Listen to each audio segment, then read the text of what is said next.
starting lineup on NBA tonight. Feeling the heat. We'll show you how Miami responded after dropping Game 4 and whether the Knicks could force a Game 6. We begin in Miami with the Heat trying to close the door on the Knicks, who were without Baron Davis, Iman Shumpert, and Jeremy Lin, all due to injury. So Mike Bibby got this start. This is Dwayne Wade on his former teammate. I know a little bit about Mike. I know Mike has made more shots in this series than he made all last year. I know that. Yeah.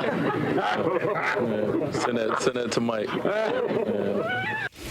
Well, Dwayne Wade being playful with his former teammate, and the joke was on him, Legs. Bibby had it going. Sometimes you just got to shake off the rust. Mike Bibby hasn't played a whole lot, and once you get out there and start running around, it's not like the guy can't play anymore. He can still knock down open shots. He contributed early on. Leading scorer in the first quarter with 8 points, but then the second quarter, Wade got hot. I mean, they just come at you in waves.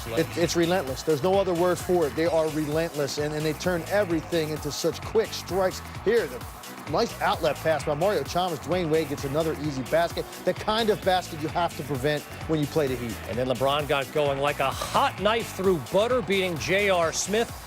Although, Legs, Melo did keep the Knicks close. And he was unbelievable. He really was. You know, his ability to score the basketball and the amount of difficult shots he made in this game really gave the Knicks any semblance of hope. But speaking of making difficult shots, I mean, the Heat closed the half on a 10-2 run. Their star power took over. I mean, look at these two shots. What are you going to do about this? It's perfect defense, great rotation by J.R. Smith, and Dwayne Wade still trumps it. Miami led by 11 at the half. Third quarter, speaking of how good is this, Wade, yikes. Well, I mean, that's a token defensive effort by Amar Stoudemire. It's a weak show. Dwayne Wade splits it, attacks, and another easy bucket.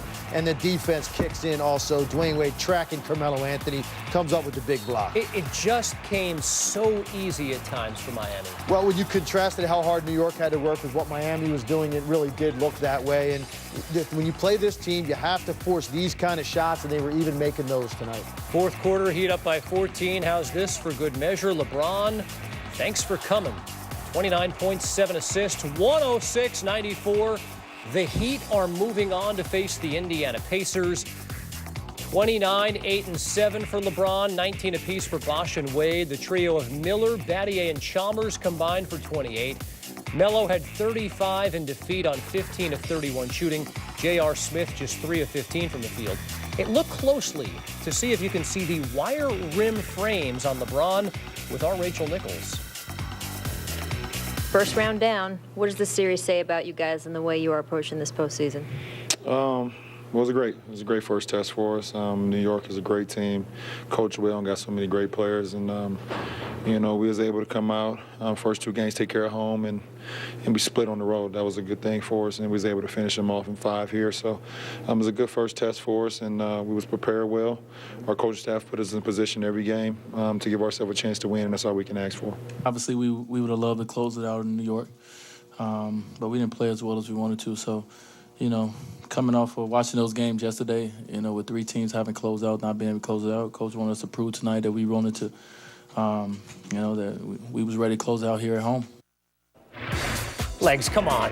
I don't know. Come on. I don't know. We're missing something. We are. We might have to break out a set of those next show. Take the contacts out. I mean, hey, listen, the Heat dominated in transition throughout the series, averaging nearly 8 more points per game than the Knicks. Miami allowed 15 transition points per contest during the regular season, but the number shrunk to just 8.5 points in 5 games this series. It just seemed like the Heat had to work half as hard to get twice as many points in as easy a fashion. And when you're half the team that Miami is, Legs, you don't stand a fraction of a chance. Did that make sense? That's a lot of math you just threw. Yeah. It's too late for this kind of math. But I will say this. You're absolutely right. I mean, the New York Knicks were outclassed in this series. And the Miami Heat are a relentless team. And when they come at you in waves the way that they did and the easy shots that they get, you try to prevent them, but the speed of this team is just too much at times. Here, LeBron waits for the clear out. Now you've got the whole side to yourself. J.R. Smith sending him to the middle, gets absolutely no help. LeBron James, 1 dribble. He's flushing at the rim. Here, this is a nice motion, early motion activity in their offense. End up with this screen on the ball. And look how easily Dwayne Wade splits this double team. And look at the lane just waiting for him. You got Tyson Chandler back there, but Dwayne Wade is just going to take off. Tyson Chandler got there too late. Wade was already in the launching pad. Now, you contrast that with what the Knicks have to go through to struggle. They start this here, they're at 9. They throw it to Stoudemire. He tries to go one-on-one, can't beat anybody. Dwayne Wade helps down. Now the ball's kicked out. Now you're at 3 seconds, and you're basically resetting your offense. What do you end up with?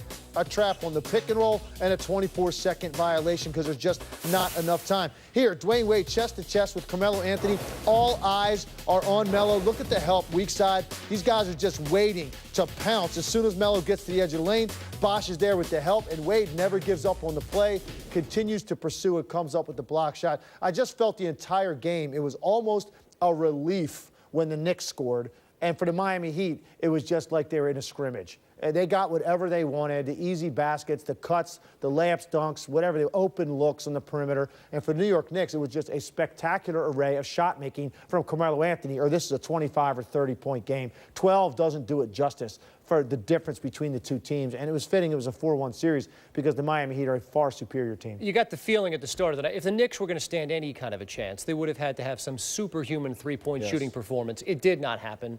And so the Knicks, despite some of the injuries and star power on this team and the coaching change, see their season come to an end in 5 games in Miami.